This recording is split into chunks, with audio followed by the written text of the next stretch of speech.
Oh, there we go. All right. You are live. Good evening, good evening, good evening. A Better You Lifestyle. And I am your host, Willie A. Price. Willie A. Price Speaks. And I am here for another week of A Better You Lifestyle. Again, our show is every Sunday, 8 o'clock p.m. right here in Western New York. We talk about various subjects.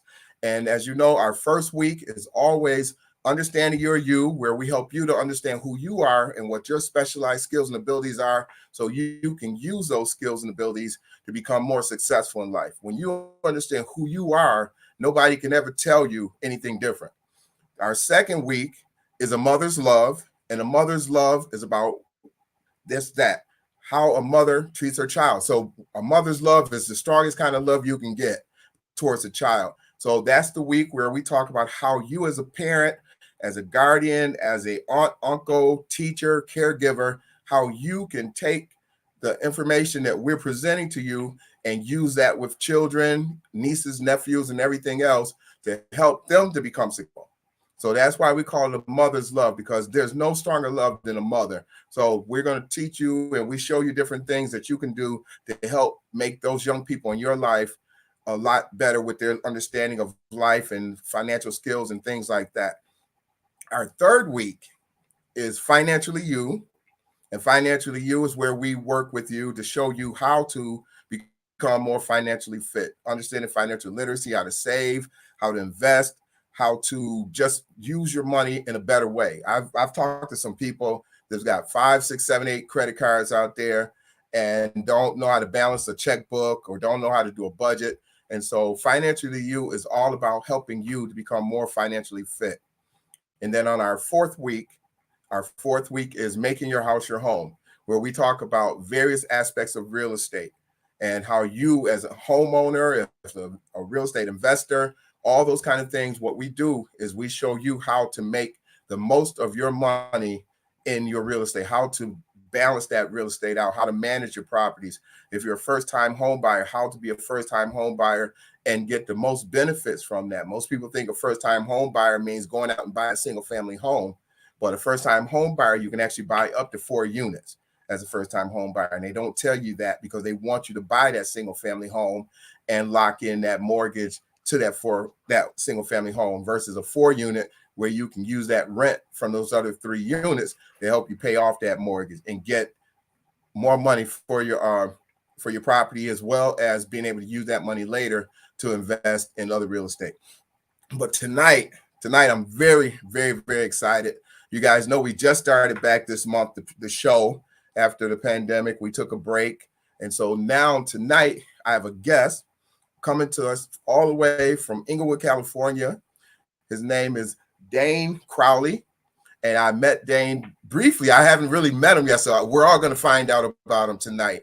So I saw him. He was on a page, one of the groups that I'm in. He came onto that group and he was asking questions about financial literacy for youth.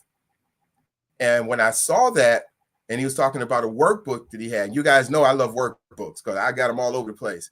And so when I saw that he had this workbook for youth, I automatically reached out to him and asked him to come on the show. And without hesitation, he said, yes, I'm willing to come on the show. And I didn't realize at the time he was in California. So when I was telling him that we're going to come on at 7:50, 8 o'clock, I didn't realize he was 3 hours behind me at the time, but he still came on. And so we're again, I just want to him, and he's going to tell you a little bit about who he is, where he's from, what he's doing. And I'm going to shoot some questions in there every now and then, but I want him to just really let you guys know who he is. And this is Dhane Crowley. Welcome to the show. Thank you for having me, Willie. I appreciate you for having me on, for reaching out. As you said, the moment you reached out, yes, I'll be here. So I'm just blessed and grateful that we're here to have this show and sharing one of my favorite topics to talk about. So as you've already said, my name, Dhane Crowley, Inglewood, California, born and raised. Went to college at University of California, Riverside, graduated from there, class of 2007. After that, I pretty much worked in education and finance, on the corporate level for a couple years. And then after that, I decided to go. I decided to work for myself. Started freelancing and gig economy. Back then, it was more so things with coding, as well as some design work every now and then, and camera operator work for the most part. And then, so now, fast forwarding to now, to where today, I work with. I created a youth financial literacy program because I started working with my nieces and nephews. They're 8 and 9, and no, 8 and 10. My nephew's 8 and my niece is 10. And at the time, I was just kind of focused on making sure that I kind of like didn't, making sure that they had the preparation that they were going to need to become financially literate adults. Because at the time, I myself was learning. I was still figuring it out. And as I was figuring things out, I was sharing with them, some of the things I was figuring out, because they actually enjoyed listening. But then I realized like they were remembering, you know what I'm saying? Like we would go out, or, they would come over, and we would be either like talking, or I just kind of be asking them about their day, and we would kind of end up getting on some topic about money or finance. And like they would be remembering some of the previous things that I had shared with them, and then they were able to kind of like think through those mental models and frameworks in a sense, and start, telling me what they wanted to do when they got older, and how they was going to do this and do Wow. that. So I was just real surprised, and now, like, mind you, this is like an 8 and a 10-year-old, and I was totally blown away by just their ability to articulate. My 10-year-old niece, for example, she's just like, yeah, I'm going to have to have a job, because I'm going to need to be able to afford my rent, and because I want to do this. I want to try. And I'm just like, and you're only 10 years old, and you're talking about this? She's like, yeah. So that made me realize that, even though as grown-ups, we might not think that the kids are paying attention That they can comprehend to it. Yeah. to money, or just to finance, or just what's happening around them in the world, but they are paying attention, and Yeah. they might have some better ideas about this stuff than us as adults and grown-ups at times. So like that's kind of like what really inspired me to just really kind of, all right, let me kind of figure Wow. out a way to package up what I had been sharing with them, because obviously I started talking to my my grandmother, my aunts, my mom, just sharing my experiences that I was having with my niece and nephew, and they were like, "Yeah, you should put it together, and put it in a book, da, da, da, da." And at first I'm just like, "Oh, no one would care." But then like my mom just kept saying like, "Nah, you should just really put it in a book. You should put it in a book." And then she was like, "You should just make a workbook." Da, da, da, da, da. And There I you was like, go. "All right, for There sure." you go. So So now let me I ask you made a a question goal. about that, because because a lot of times, like you said, you didn't think that they was paying much attention to you, but Mm-hmm. then also the fact that they were not even regurgitating, but actually putting to use that information that you gave them. Yeah. One of the things that people don't realize, and I did that, I do that in my programs as well. One of the things people don't realize, if you kids know about money, Yeah. they know about money, and they want to have money. So they're always Mm-hmm. trying to figure out how to get money, how to save money, how, Mm-hmm. how to make more money. And nobody ever thinks to teach them those things. Exactly. You know what I mean? Like you said, they're 8, 9, 8 and 10 years old. You're thinking they're not thinking about making money and saving, and eventually getting older and putting these things together. And what happens is they're watching their parents, because Yes. they're watching to see how their parents make money, how they save money. And that's one of the things I've noticed, that a lot of our adults don't know how to save money, Yeah. Yeah. don't know how to And it's budget, funny. don't save, don't have bank accounts. No, right. And it's funny that you say that, Willie, because even within my niece's my like the 10-year-old, like she just Mhm. blows my mind every time I talk to her about this stuff. Just like I said, just her ability to articulate things, and just think through stuff, and just her like ability just to understand what's going on. And like, because for example, I remember I was just like haphazardly talking about like because her brother was talking about how he had some money and he had lost it. And then Oh, she oh, goes wow. and just says, see, remember Uncle told us, you know what I'm saying? We and one of the principles in the 7 finance fundamentals is, if you don't properly, protect and secure your money, you can lose it. And then she was just like, Exactly. see, you didn't you didn't put it in your wallet like mom told you to when you lost it. You know what I'm saying? Like, but then Now, she how old pulled is out the her nephew? wallet. He's 8. But even He's at 8. Oh, 8, okay. Oh, but what I realized with him though at 8 is that he's trying to like catch or be on the same level as his 10-year-old sister. So mhm. it's like even though he's 8, he's trying to keep up with her at 10. And so he's like pushing, because the boy is like a wizard with numbers. Like Okay. prior to me having them on the weekends, like I start getting them every other Saturday for a couple of Okay. hours. So prior to me getting them every other weekend, the word in the family was that he was slow.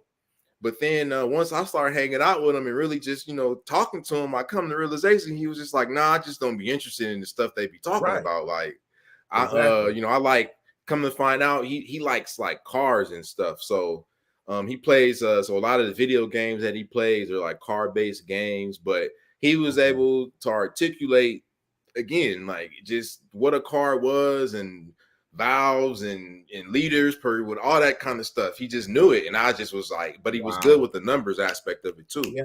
And I was And just like shocked. that's what No, that's what we were saying. Like I was saying in the show, when we do the show, our second week is a mother's love, helping yeah, our young people to understand about finances, how to understand who they are.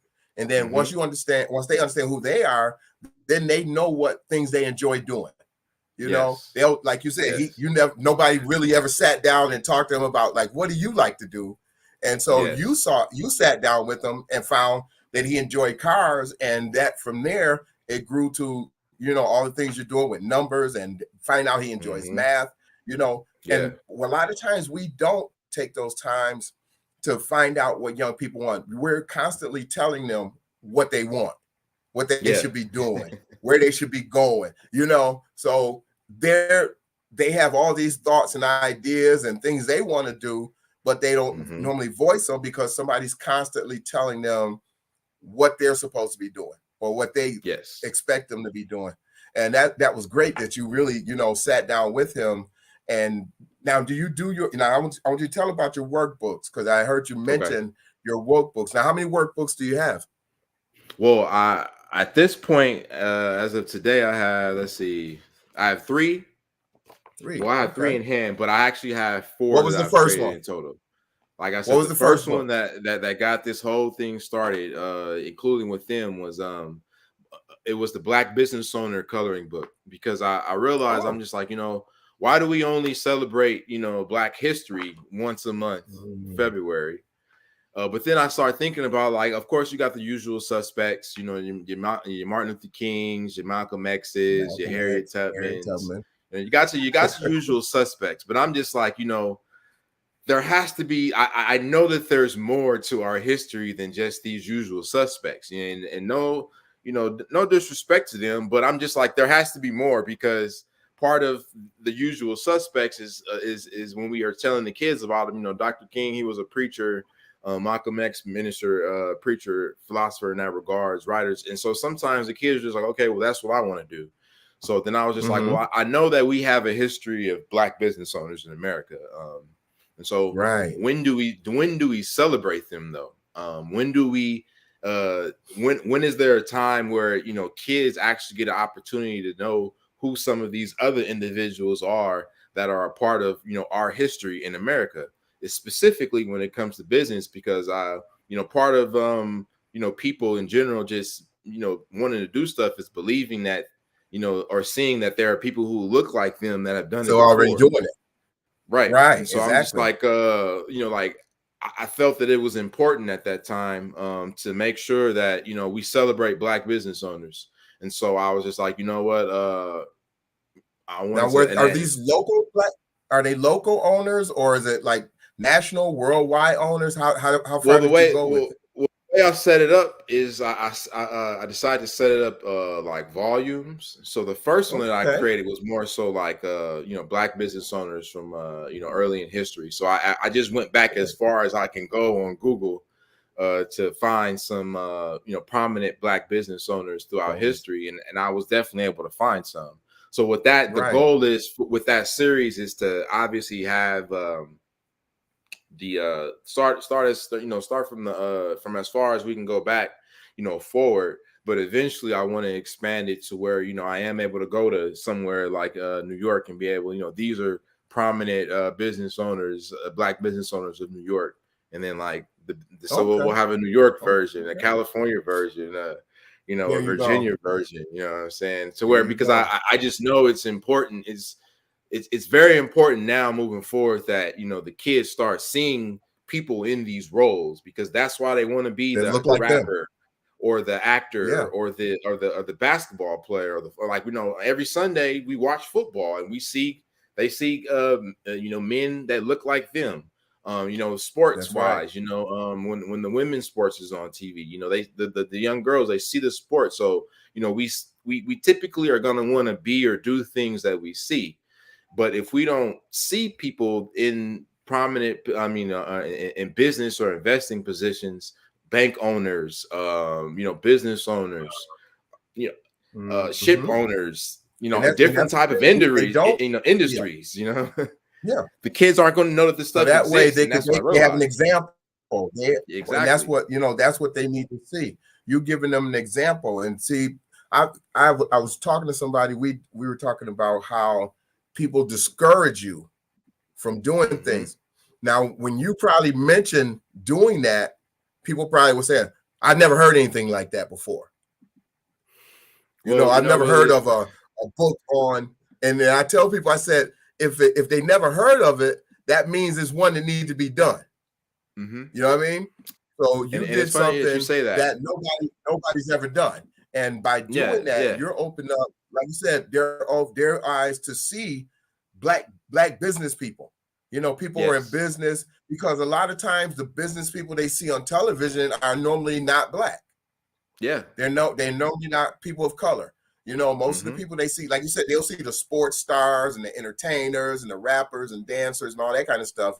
But then when it comes to business, every business person you normally see on television who's millionaire, billionaire, and not a rapper, you know what I mean? When I'm saying a business person, we're talking about business people, and they don't see people. And it's rare that, they see those people, especially in their own communities. And sometimes Yeah. that's our fault that, we start to make that money and we start to create a business, and then we leave the communities where we grew up and we never come back to even be an example of where you could be and what you could do. And the fact that you're doing this book that's a great idea. And I actually want to get a copy of that book, Oh yeah, I'll because I make sure you think get that one. would go great in my programs. And it's when you said that about Martin Luther King and Malcolm X and Harriet Tubman, that's actually how I ended up writing that book, this Black History book Okay. here, because Nice. I went into the schools and I was doing substitute teaching. When I first graduated from college, I was a substitute teacher, and it was around Black History Month, and I noticed, who were the kids talking about? Harriet Tubman, Malcolm Yeah. X, Right. Frederick Douglass, Martin Luther King. And I'm sitting there and I'm The looking, I'm like, usuals. wait, they're the same people we was talking about when I was Right. Right. middle school and high school. I said, so if they still talking about the same people, what do our kids have to look forward to? Every year when Black History Month comes, they're hearing the same regurgitation of the same Black history people, and then they close it out with, "We were slaves." You know what I Yes. mean? Yeah. We were Yeah. slaves. So and then Yeah. I said, okay, so all of the heroes that we're recognizing in Black history are dead, and then we were slaves. Yeah. And then, then Barack Obama became president. So then all of a sudden we had one current. But again, before that, and I said, that is crazy that Yes. I've been out of high school and been out of middle school for years, and they're still talking about the same people that they were talking about when I was in those grades. And if you look at, and you go into the schools now, they're still doing that. They're still bringing those same people up and still highlighting them. And then, like you said, they're not recognizing local business owners, Black businesses in the community, or Black people who are doing politicians, recognizing the Black leaders in the community when they talk about Black history. So this way, again, and bringing those people into the schools, inviting them in to come and talk to the students, so they Exactly. can meet them and see, and so that's what, that's what when you mentioned your book and you mentioned about Martin Luther King and Malcolm X and all that, I started laughing to myself because I said, that's exactly how I started writing that book. And the thing you're doing, people don't see. They didn't see Black business owners. And if you ask a kid, do you know a Black business owner? Most of them will say no. Yeah. Most of them will say no. But with your I've heard him say workbook, things. they can, yeah. No, With your right, because workbook, they can now say they can give some names. Yeah, because I've heard him say like, "Oh, like isn't that for white people? Like There you business go. owner, like There you investor, go. like no, it's just like." So here's a little bit of Black history for us. When I was doing the Yes. research for the Black business owner coloring book, for that workbook, I came across a gentleman. His name was Robert S. Abbott, and he actually was the publisher for a newspaper called the Chicago Defender. Believe it or not, that paper is still in circulation today. Now it's online, but the Chicago Defender that he created back in the early, what was it? I think the 1800s or early or late 1800s. I'll get it for you real quick. So it was 1905. Like that's when he created the Chicago Defender. So that paper has been in circulation for over 100 years. Wow. But it's just like we don't know and about that now. It? Yeah, exactly. But who knows who and I as I was learning this stuff, I'm just like, this is important stuff, because I'm pretty sure there's plenty of kids that they might not know like that they write, or they might like to write, but not necessarily understand what they can do with that as a career. But if they knew that, well, I can create a newspaper, or nowadays everybody, blogs, newspaper, all that kind of stuff. But it's just like, like a blog, they can do a blog, they can do all those things. Yeah, they can do that kind of stuff. That's what that's what we talk about, is that, like I said in the show, we do understanding your you. Understand when a kid understands, I enjoy writing, but how do I make money writing? I draw, but how do I make money drawing? I can write music for, and I do my own raps, but how can I make money writing music and do, because they're songwriters. Those are songwriters. Exactly. You know what I mean? But nobody's ever introduced them to that or showed them that, hey, you're a songwriter. There's a lot of people looking. You may not get on the stage and sing the song, but there may be a famous celebrity. There's a young lady they had, I don't know what happened to her now, but she was writing a lot of songs for like rappers and singers, and just a young girl. She was writing like poems, and writing her poems and turn them into like little raps and stuff. And some rapper heard her and some singers heard her, and they just started buying her songs. So again, writing songs. So she made money off of songwriting. And so that's what, we have to show our young people the possibilities that they can do with the things that they enjoy doing. You know what I mean? You tell them, go to college and get an education, then you can get out and get a job. Okay, get a job doing what though? Exactly. What do I get a job doing? Exactly. So, they go to college and they wander around for 4 or 5 years, and then they come out with higher student loans than the job that they get. The job can't pay for them student loans, and they working the next 10 years paying student loans, doing something that they really don't enjoy, but because everybody's saying go to college. And remember when we were growing up, at first was you had to, you did okay. If you remember history, if you had a high school degree, you could get a good job. Yeah. Long time ago. You know what I mean? When our grandparents, granddad, he only went to the 10th grade, but then he went to the plant. And then so-and-so, he went to high school. And when he got out of high school, he got a job working at, such and such office, and then all of a sudden they went to, now they got a college degree. So so-and-so got a college degree. He's a professor, he's teacher, he's a this, that, and the other. And now so-and-so got a master's. You know what I mean? So now if you look at it, we went from being okay with a 10th and 11th grade. We went all right, doing a little better with high school. Now it's into, even with a bachelor's degree, people can't get a job. Yeah. Can't pay their bills. Now you need a You got master's. they tell you need a master's and a PhD to survive in this world. And so you think about it, what about that kid who's not PhD quality? You know what I mean? Yeah. That's not his forte. You know, you got that kid who's been working with his uncle and learning how to work on cars and loves working on cars, and he's not the best in school, but you give him a car, he can take it apart and put it back together like nothing to with his it. eyes closed. Exactly. Everybody tell him, oh, you got to go to college. If you want to make it in this world, you got to go to college. He already know. He's not going to, you know what I mean? He'd already know that's not his direction, but because everybody's pushing in that direction, and that's what happens to a lot of our kids, I notice, is that especially our ones that, you know, may not be the best at reading. And I don't know if you follow Juwanza Kunjufu. You ever heard of Juwanza Kunjufu? No, I've never heard that. No. All right, I'm gonna send you some information on him. He talks about how it's the the school to prison pipeline, and how they start I'm familiar with that. Yes. Yeah, and how they determine how many prisons to start building when young men reach the 3rd and 4th grade, because they look at their grades and their test scores and their reading level. And what you find is that at that point in school, most of our boys stop reading. They're not the best writers. They don't like to write. So they have problems writing. They have problems reading. And as a result of that, they get frustrated in the classroom.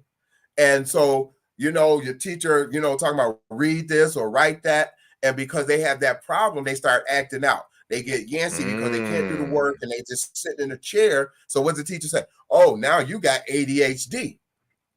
Right. You know what I mean? You got ADHD. So now we got to get you some medication. We got some problem. We got to put you in special classrooms, which again isolates them even more than it was before.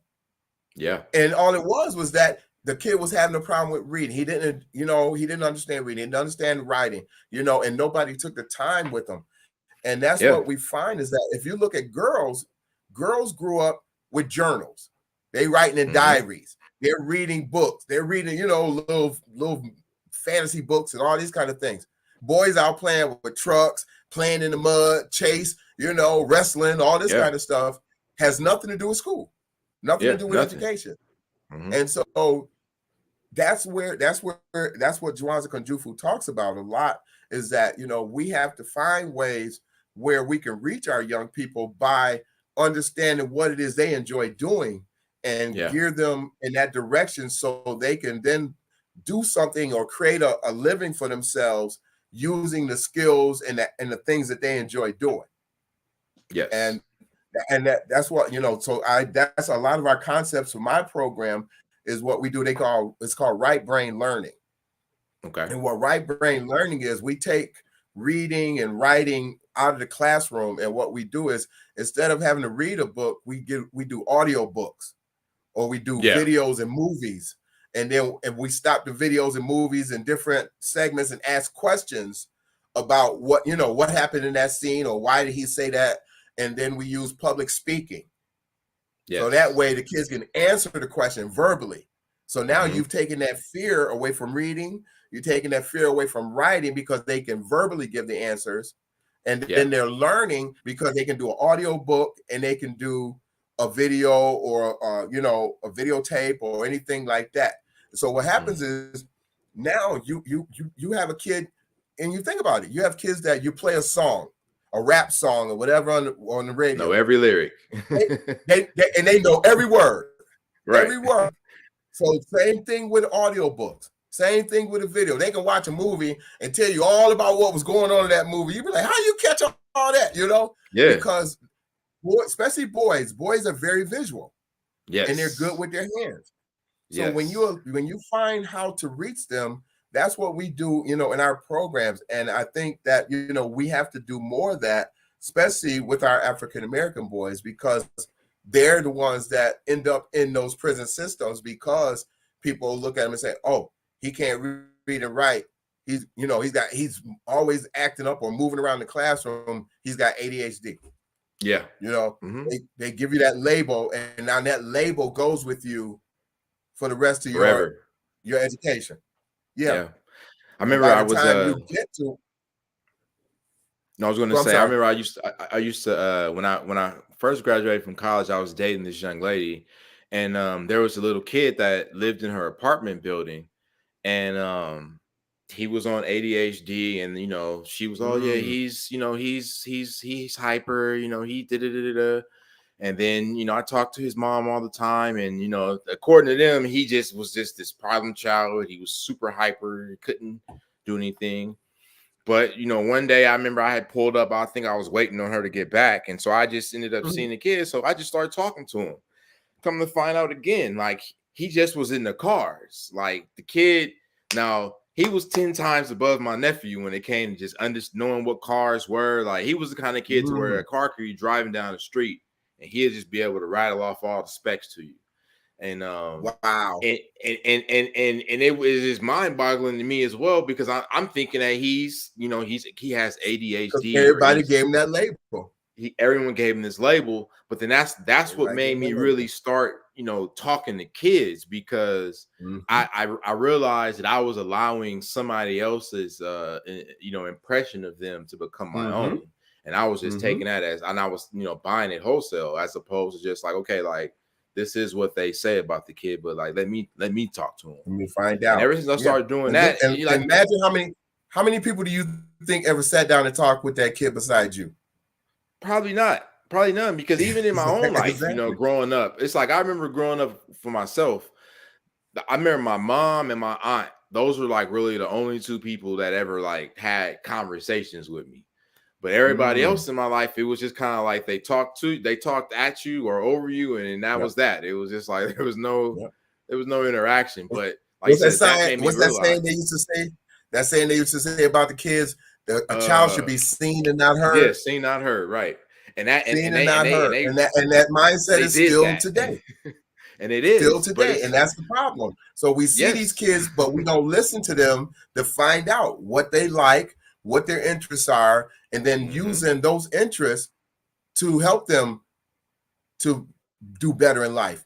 Because if Yes. that same kid, you say that same kid, he likes cars. So now imagine he likes cars. You find out what kind of things he likes with cars, and you get him a book, a basic book about cars. Hmm. Now you got his interest. So he's going to take some time to try to learn how to read about those cars, Exactly. because now it's something that he wants. You know what I mean? Hmm. So that's Yep. that's how you would reach a kid like that, because you're going to find what it is he enjoys and say, okay, you like cars, or you like all kind of cars, or there's a certain kind of car you like, and then you go out, or even maybe like you get a coloring book, like you talk about, you do coloring books, get coloring books with different cars, and then Hmm. put like little statements about each car in that coloring book. Anything Yeah. where it's going to get his attention, and now he's practicing his reading. He's Hmm. coloring. He's doing something he enjoys doing, learning about something that he enjoys doing. And so now when he goes back into the classroom, he sees something on the board. He can read what's on the board now. He can Yeah. open that textbook and he can read, you know what I mean? And that's how Yeah. you read it. But people, these teachers in these classrooms, they don't take that creativity of saying, let me find out why he's acting out. Let's talk to Hmm. him and see what he enjoys doing. And, maybe we can use those things that he enjoys doing to help him to do better in the classroom. Yeah. And like you said, you just sat down, just happened to sit down and talk now because he was out there. You sat down and Yeah. had a conversation with him and found out that this kid, had all this going on, all these things he enjoyed doing. Mind Exactly. blowing. Mine and Exactly. and it was just always, it's always bizarre to me when I have an experience like that with a kid, because it just makes me focus on making sure that I actually, when I do get an opportunity to interact with a kid, I'm really, trying to get down on their level. Because that's really all that's kind of like my secret weapon. Like, just talk to a kid to find out what they like. And then, kind of like to your point, and then just steer everything that you want to teach them in the direction of something that they like. And like you There you said, they go. might not read a There you book go. about history, but if you give them a book about car history, they go There read you that go. book cover to There you cover, go. And cover to improved cover, it. Now you've improved their reading skills, because now they cover to can cover. read that book in the classroom. And think Hmm. about it. Some of that stuff that's going to be in that car book is going to be more difficult words than what he's reading in the classroom. So now Yeah. he's coming in and he's reading words and saying, you know, having conversations about, and then you ask them questions. See, that's what we do with the kids. So tell me, what, you know, what did it say about that car, you know, that Mustang that you were reading about? They can Yeah. tell you. Because again, it's something that they enjoy doing. They may even go beyond what they read in the textbook, in that book about that car or whatever it was, because now it's something that they enjoy. So now they're excited about it. And they said this and they said that, but then I also read about this, or I also saw this, you know what I mean? So now you've got them where they're willing to learn and take part. And that's what we have to do. We have to be creative. We really have to be creative with these kids. But I want to ask you, because you showed me a book earlier, and I want you to tell us about that book. Seven Finances. Is it Seven Finance Fundamentals? Is that? Yes. So Seven Finance Fundamentals. Now tell me about that, because that's a financial literacy book, right? Yes. So after I created the Black Business Owner coloring book, it was pretty much the snowball effect. After I created that one, then I created the Entrepreneur Alphabet, because once again, it was about understanding that we need to start exposing the kids to these business, investing, and entrepreneurial terms, you know, a lot older than, for me, for example, like I was a second year college student before I even heard the word asset. And wow, I was like, looking back on it, it's kind of bizarre knowing that, but it was just like, yeah, like the vocabulary had never been spoken to me or introduced to me. So that's why I created hold that book up. Hold that one up again. Hold that up so they can see it. So There I you created go. the Entrepreneur Entrepreneur Alphabet Alphabet. one. This was more All so to right. help the kids learn the alphabet, but more so because, once again, usually when we teach the kids the alphabet, it's like, you know, A is for apple, B is for ball, C is for cat. And so that's what made me realize, I'm just like, well, what if we just change the theme to, instead of it being animals or fruits, let's go, you know, business and investing. So then that's like A is for asset, B is for business Okay, model. that's what I was going to ask you to give us some examples. Yes, go ahead. Oh yeah. So for example, like E is for entrepreneur. And so what I realized though is just like, even a word like entrepreneur, like to us as grown-ups, we might think that, oh, that word is too advanced for a 4-year-old or a 5-year-old. But no, like they're gonna, you know, Right. soak up whatever we put in front of That's them. right. That's right. So however long it will take for us to get them to understand, identify the word, and then be able to sound it out and then start writing it out, like they're gonna do it. And Like I see you regardless. have those lines. That's what I was going to say. I see you have the Oh lines yeah. so they can start to learn how to write the word. And now that's working on their spelling and So their we're working on penmanship, we're working on spelling, and then we're actually you know, working on identifying obviously the letter E, and then letter association to a word like entrepreneur. So like you said, we're covering, you know, we're kind of like hitting on multiple Now, how much is that book? points. How much is that book, Dane?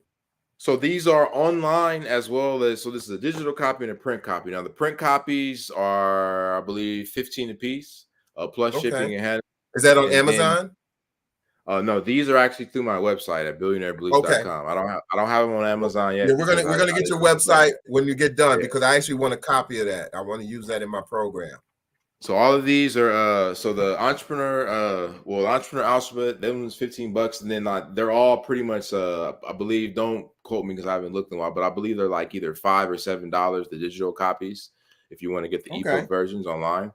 But they are available in print and online. So Entrepreneur Alphabet 15, the 7 Finance Fundamentals. This is more so the one that's the coloring book about financial literacy. And like I said, this one covers 7 finance fundamentals. Because, like, once again, when I was talking to my nieces and my nephew, it was just like I knew I had to have some sort of like I said, a system, a framework to always be able to go back to, you know, and be able to refer back to, or if I wanted to talk about something with them, speak from a principle. Because, like you said, with boys, they tend to be a lot more visual, which is how I came up with this, which is the cash control blueprint, which was the visual representation of everything I was telling them, because I realized that it was that they were able to get it easier when it was in picture form, as opposed to me just talking about the words that I was using. So, like I said, it made me just realize the importance of having everything, a visual aid for it, but also too And you just know the what basic what you're stuff. doing, what we were just talking about earlier, right brain. That's right brain learning. Yeah, That's right. That's what you yeah, call right brain learning. When they can see that picture, but if you were to tell them that same thing verbally, because they they wouldn't don't get see it that right. picture and can't connect it, they don't get it. But Hmm. because you put it in that workbook and they can see it, and then you're telling them, oh, okay, now I see, now I get it, Yeah, I see how it and now connects. you Oh, I see got it. how it goes. Yeah. And that's There you literally what they go. say. That's literally what they'll say. Yeah. They'll be like, And that's because what right brain learning is. That's where that right brain learning comes from. Is because when especially boys, when they visualize something, then they understand it. and then the Now, Miss, last one what's the is start with that? numbers and counting. And Numbers this and one counting. This one is also too obviously for the learner how to Oh, identify nice. numbers. Once again, spelling, penmanship, number identification, counting, but also too I included currency identification so they can visually start to see what these bills look Right. like. We have bills. We have the coins. What a Okay. US bill is, what a currency is. Because even because I have a 4-year-old niece, and Mm-hmm. obviously she's not she can't read and write yet, but she can still identify stuff. She's So still, even yeah. I Yeah. was She so didn't like know if you handed that dollar, she know what that dollar look like. She know what that yeah. dollar is. Yeah, because like one day I was just kind of like playing around. I'm just like I was like, "What's that?" And I pointed to the dollar bill, and she said dollar. And I was like, Yeah. "How you know that?" And then she was just like, "Oh, I saw it on something." And Mm-hmm. then so I just start. So then I just start, including her in some of the lessons. And like I said, oh yeah, that's a quarter, that's a Yep. penny, that's a. So then like I'll Yep. just throw like coins, and she'll be like, "Yeah, that's that." So it just like being with them, especially at those age levels, the 4, the 8, and the 10, and being able to see them. Receive the information, retain the information, then regurgitate the information. The Right. information, but also too be able to talk through and actually explain and know what it was. That made me realize, like, okay, like yeah, as grown-ups, we've kind of been shortchanging our kids in regards to what we think they're capable of. So Right. that just made it even more important for me to put these together and that was what it was as well, because I learned that in the Jewish culture, when the kids turn, there's like certain benchmarks when the kids turn certain ages. So when the Mm-hmm. kids turn 3, I think at 3 or 4, that's when they start learning the alphabet and the numbers and how to count. Okay. And that's Okay. kind of like basically, up until elementary age. That's really what the Right. focus is, making sure that they know how to read, making sure they know how to alphabets, numbers, counting, and then eventually how to put sentences together, read, write, all that kind of Mm-hmm. stuff. Mm-hmm. But once they turn specifically more so the boys as well, once they turn, I think it's like 12 or 13, they have a basic quote where they say if you don't teach your son a trade, you teach him robbery. And so when the kids Mm. turn 12, that's when the fathers specifically, they get the sons and they start teaching them some type of a trade so that Trade. they'll be able to develop a skill set and be able to earn money from it. Yeah. And so, like, once again, they'll be able to use their mind in their hands to be able to earn money so that they can Which is what we just were provide talking for about. themselves, right? Provide for We were themselves just as talking well as about their that. family. Yep. Exactly. Teaching And the kids so, how to create a skill for themselves, and then they can do things that's going to help them to make money for themselves. They not and you saw in all that what you were just talking about. They're yeah, not even at high school and college and all that stuff. this is That's all not at even the home. conversation. It's all at home. It's All all at at home. home. And so with Dane's book, you can be doing the same thing all at home with your children, Mm-hmm. because he's got the books. I'm actually going to order his books from him because I want to use them in my program because I think they're great. And I love the concept of teaching them not only just the numbers and the dollars and all those things, but giving them the areas where they can write the words and those different things. Those writing books and those tracing books are very important, especially to our young men, because they don't write. They don't enjoy writing. And then Yeah. they've taken cursive writing out of the classroom. And so they can barely write as it is. And so they don't Mm-hmm. know how to write their name. They don't know. A lot of them barely can spell their name, not alone write it. And so it makes it very, very difficult for our young people to be successful if you can't read and you can't write, and they make the math so difficult. Have you seen that new math? How they have to Common do all Core. this craziness, calculate, just a basic math question that we would sit there. And I remember saying to one time, a friend of mine, his niece was doing some math, and I love math. I love basic math. I don't love all that algebra and trig crap, but she was doing some math. So I'm looking at the question, and she's sitting there, she's looking at it, and I said, well, just figure it out. And she looked at me like, what do you mean figure it out? And she went and got a calculator. And it was like a plus, a basic plus kind of question, and I'm looking at it, I'm like, no. I said, can't you just figure that out? And she kept saying, what do you mean figure it out? And that's when I realized they don't teach kids how to just look at questions like the numbers and add it in their head, 44 plus 34, and I'm saying figure it out. 44 in your head, you look exactly, you make it in your head and you figure it out. And she had no clue what I was talking about. And then they have them doing this math where you do all these different calculations to get the answer, which is what, 78, and it was like the answer is 78. And she's like, well, how do you know? Wait a minute, I gotta get my calculator because that may not be right. I'm like, right, and it's just like, no, it's just right there. You just no, like I see it. I see it all the time. Like you said, I stopped working in education before a lot of that stuff came into play.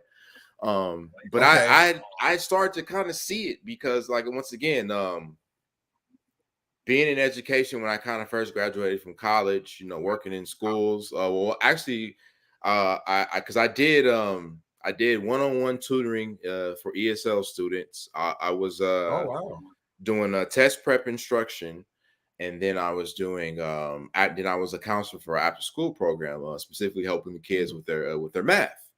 And so, like I said, back then it was just like I said, we used to just figure stuff out. But then as the kids that would kind of come to the community center that was from the more affluent areas, I guess they were starting to get that stuff a little before the regular kids. But they start coming in with all this other stuff, and it was just at the time like, what are y'all talking about? Like 1 + 1 is 2, bro. Like, what are you writing a full paragraph to answer this question? Like, what are you doing? It's question exactly. This is how it's going to be in the future, and it's like, yeah, right. But it's here. It's here, and it's so scary because now they make it so difficult for them to do a basic math question. So again, what do? You create more frustration, especially a kid who's already behind the classroom. So now he's already frustrated. She's frustrated.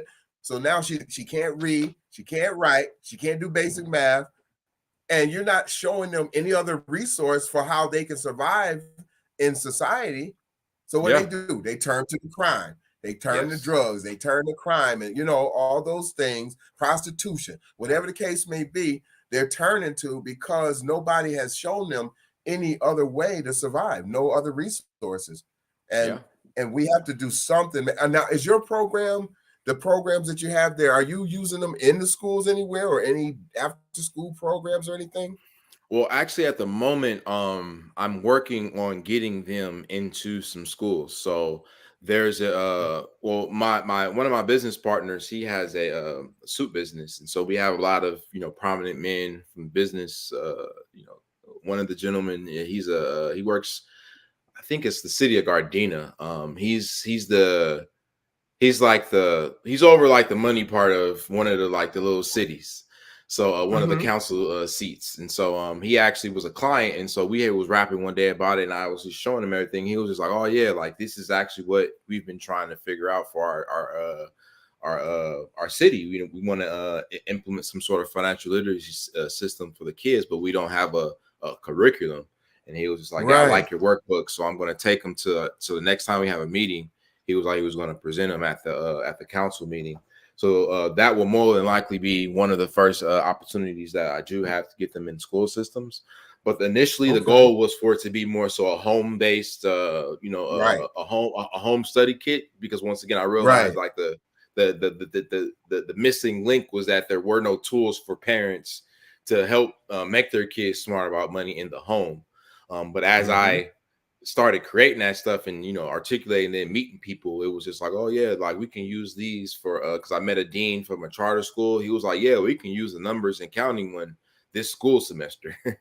And he was just like, yeah, the next when next time we have our meeting or whatever, like I'm gonna make sure I run it by him because I need a box of those like ASAP because he made the point of he was just like, yeah, when it comes to he liked the numbers and counting one because he said that this will make it easier for my teachers to teach the lesson, but not have to spend too much time on preparation and cleanup because he was just like, right, because they'll already have it all in your preparation-wise, book. Yeah, right. They have to put, set the supplies out and get it all set up, and then the cleanup, having to put it all back together. He was just like, yeah, that'll cut down on a lot of prep and cleanup time, so they'll have more time to actually do the work. And I was like, cool. So at this point, like now, it's just like I'm realizing that I'm gonna have to start building a team because like I said, I have like you said, council members, deans now, like. I have a guy. He has he works with I guess at-risk youth or like in drug rehab, and so he wants them for his kids because he's just like, yeah, like I said, a lot to my knowledge, he's just like, yeah, believe it or not, there are a lot of 10, 11, 12, 13-year-olds in drug rehab for hard drugs, methamphetamines. Yeah. He was like, and so that when he was like, by the time I get them, he was like, they're kind of coming out of their drug withdrawal and stuff. Yeah, their withdrawals and stuff. And he was like, and now they come to me to kind of get back into society, I guess, or to get reacclimated or resocialized. And he was like, I can use your books to help some of the younger kids start to learn about finances. And then he was like, do you have anything for the older kids? Because the like high school age, he was like, because a lot of the kids that he works with are of high school age, but he was like, even those kids, it's time for them to start becoming adults, so they're gonna have to get an apartment, get a car, figure out transportation. Budgeting. He was like, he needs tools and workbooks for that kind of stuff. So those are just new ideas that I do now have to create something else for those age groups, but moving forward, the goal is to do both now. So that's why I know I'm going to need a team because I'm going to need someone to because I still want to make sure that the workbooks get into the households. Right. Ideally, we can have a set for the kid at home and a set for the kid at school. Like that'd be the dream. But you also, I'm going to give you one other set you're going to need. You're going to need a set for the parents. How many parents do you think don't have financial literacy understandings? There's a lot of parents that don't know how to budget, don't know how to save, having problems reading and writing. It might be that teen mother that dropped out at 10th grade because she got pregnant. True. You know what I mean? True. So that's another outlet you have to look at. You're going to have to look at it's funny you say that. No, I was going to say it's funny you say that because that's actually what a buddy of mine had said the other day. He was just like, you're gonna have to have something for the parents, and because part of why I made it a home study as well, because I kind of thought about that aspect of the program too, in that the whole family. It'd be more of a family learns finance experience because, like I said, parent would have to. Kind of go like for entrepreneur alphabet, for example, the parent would have to obviously, if they're working with a 5-year-old, they're going to have to go through it and, tell them all, E is for entrepreneur. And this is the definition of entrepreneur. And this is how you spell it. And they got to know, they got to know it too. Exactly. Right. And that's what I read. Cause like I said, I use myself as an example. I didn't learn the word asset until I was a second-year college student. You know what I'm saying? So there you go. If I didn't learn that and like you said, I was in college, where the perception is, so that they not hearing it. They not hearing it at home, and in some of these communities. And so that's what I was saying to you. Like when I was telling you, our second week we do a subject called A Mother's Love, and it's all about preparing the parents to be able to teach the kids.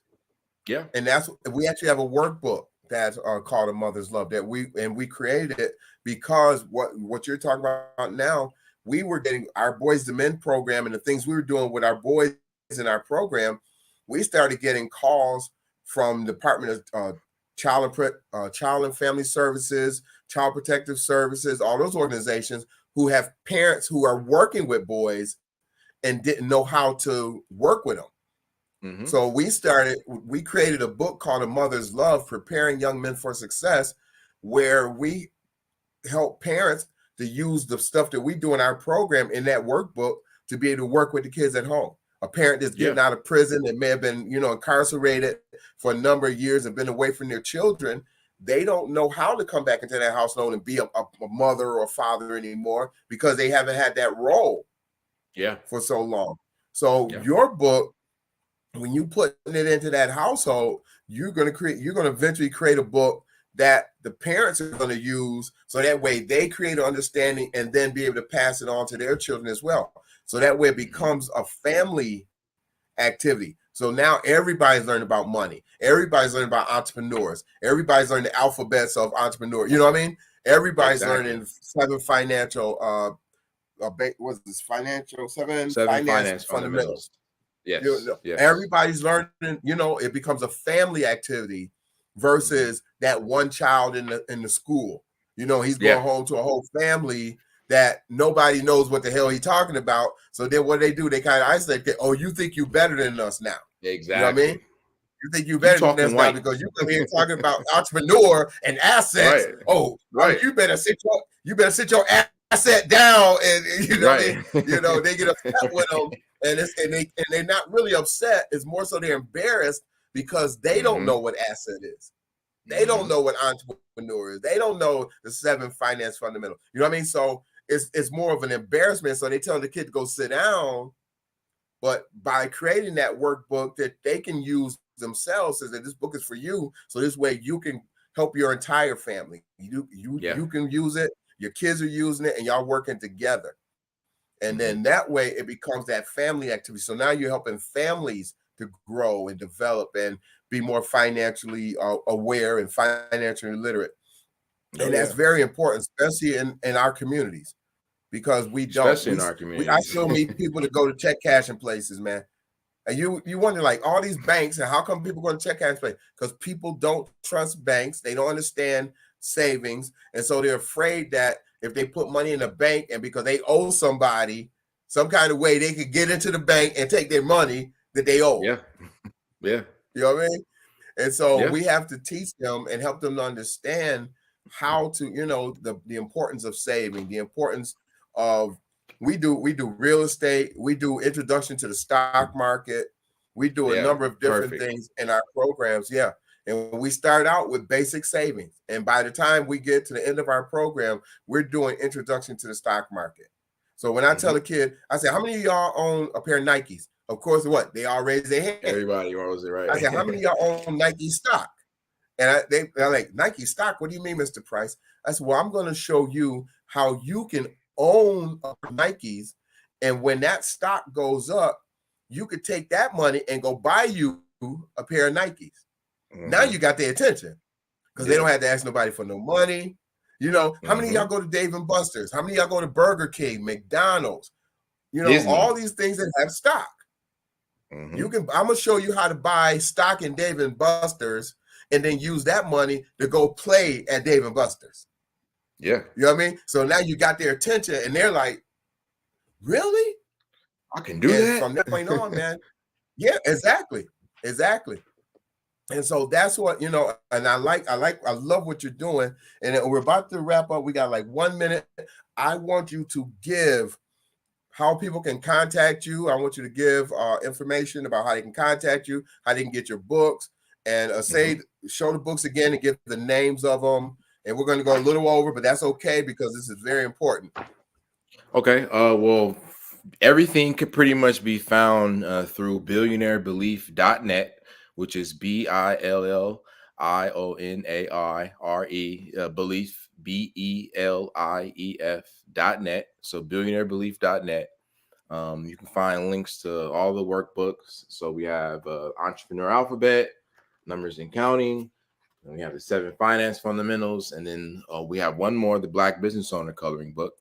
And I'm actually in the process of working on more so a parent's guide, which is going to be called the Cash Control Blueprint. As I share with you, what's it called? I'm sorry. What was the name of that it? one's going to be called the Cash Control Blueprint. Okay.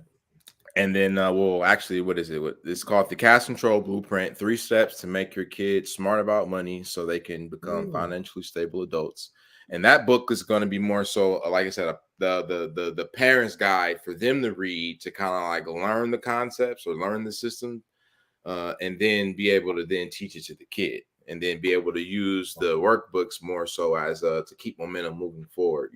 Upon them making sure they initially get the lessons.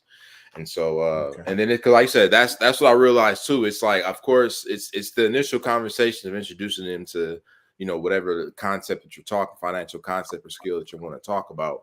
But then the real work comes in, like I said, those bi-weekly check-ins where you're doing something. So one of the things that I do is game nights. So I just added a little fun into it. But specifically, we played Monopoly, Cash Flow, and this other game called the Entrepreneur Game. Now they're all board games, but they all require some level of financial skills or understanding of financial concepts in a sense. But also too, you're learning. So what was that second words. game? You named the second game. What was the name of it? I know it was Monopoly, obviously, OG Monopoly. The next one is called Cash Flow. So Rich Dad Poor Dad, his game, his board game, Cash Flow. And the last one was a board game called the Entrepreneur Game.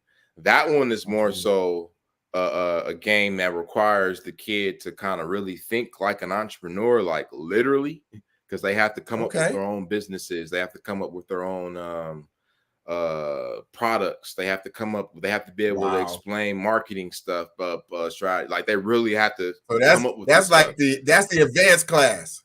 Yeah, but the 8 and the 10-year-old, that's the one they always ask to play. Like, oh, we want to play. Really? I'll be like, y'all don't want to play Monopoly or Cash? Like, no, you want to play the one where we got to figure it out. Oh wow, we want to figure it out. Nice. And then even in, like I said, so now each book is $15 that you have, right? 15 plus shipping and handling, right?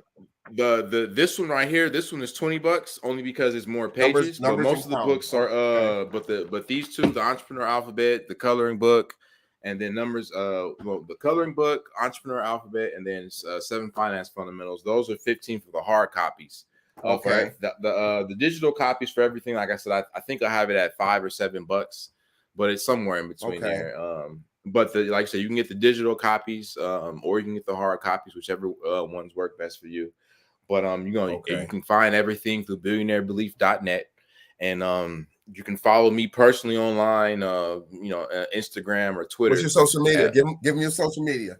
It's at Dhane Diesil, so DHANE DIESIL. A lot of people they think they misspelled Diesel as DIESEL, but it's not it's SIL. So make sure, because a lot of people will come back and be like, oh, I'm looking for you on Instagram, but I can't find you. And I'm like, well, how are you spelling my name? And they're like, I'm Dhane Diesil, DIESEL. Right. It's SIL. They're like, oh, there you are, right there. Like, ha ha ha. So yeah, you can follow me anywhere, and then you can get from Dhane Diesil, whether it's Twitter or Instagram. You can get to all the other stuff at Billionaire Belief, as well as links to the workbooks and all that kind of good stuff. But to make it very simple, just billionairebelief.net. That'll get you to all the workbooks as well as all the future stuff that we'll be working on. So when you get there, like I said, you can join the mailing list just so you can stay abreast as to what's happening. And like I said, stay, bookmark the page, stay tuned in. And like I said, I'm here to help, Willie. Like whatever I can do to help in this regard, you know what I'm saying? Like this is what I'm here to do. We're gonna have you back on there, because I know by that time you're gonna have some more books to tell us, and how the progress is going with your programs and your books. Again, Dhane, I want to thank you for coming on, and I know it's a 3-hour difference, but I really appreciate the fact that you came on and shared with my listeners about what you're doing. And I want you guys to reach out to him and to thank him, because I saw him eyeballing my Black History book. I'm going to get your address. I'm going to send you one of my Black History books, so that way you can have that to use with your nieces and nephews. And that's my appreciation for you coming onto the show and sharing what you're doing in the community. Continued success to you, my brother. We will definitely be doing some collaborations because I'm getting some ideas looking forward to on how we can do some things to get your books out, and we can use them in my programs as well as help you get them out into the community. Again, this is Willie A. Price. Willie A. Price Speaks, A Better You Lifestyle. This week was Financially You. Next week, we're going to be doing Making Your House Your Home. I may have a guest, I may not have a guest, but we're going to talk about some things with real estate and preparing your home for the winter. I actually think I'm going to do a workshop next week on showing people how to reduce the energy costs and prepare for the winter, because I heard a few people talking about turning their heat on up in the north. See, we're up in the north, Dane. Yeah, right. So they turn the heat on right now, so it's a little chilly up here. It's like 40, like 50, 60 degrees. So now it's funny you say that because it was 70. It was 70 out here today, and I'm just like, oh, I gotta turn the heat on. I'm just like, nah, it ain't that bad. Let me just put on a coat. Man, if it was 70, 80 here, we'd be out with shorts and t-shirts. That's what I'm saying. I live right at Niagara Falls, and I can look out the window of my home and see the country Niagara Falls right across. It's like right out my window. So I'm right in Niagara Falls where I live. Yes. Exactly. Y'all getting that real snow. But I'm definitely I'll get your address. I'm gonna inbox you and get your address, and we'll send you a copy of the book. And again, I want to thank you for coming on and being a part of the show. I hope you had a great time, because I had a great time learning and just meeting you. And we're definitely gonna stay in touch. Thank you. So everybody, please check out Dane's information. What is it? Billionairebeliefs.net. And go on his website. Not plural, so it's just Billionaire Belief. Right, Belief. A lot of people put Billionaire Belief, and then they'll be like, "Oh, right." So Billionaire Belief and Billionaire Belief, and I'll type it in later also into the show. And I think we're losing you, Dane. But you guys have a great night, have a blessed night, and I will see you guys next Sunday. A Better You Lifestyle, Willie A. Price Speaks. Have a blessed day. See you guys next week.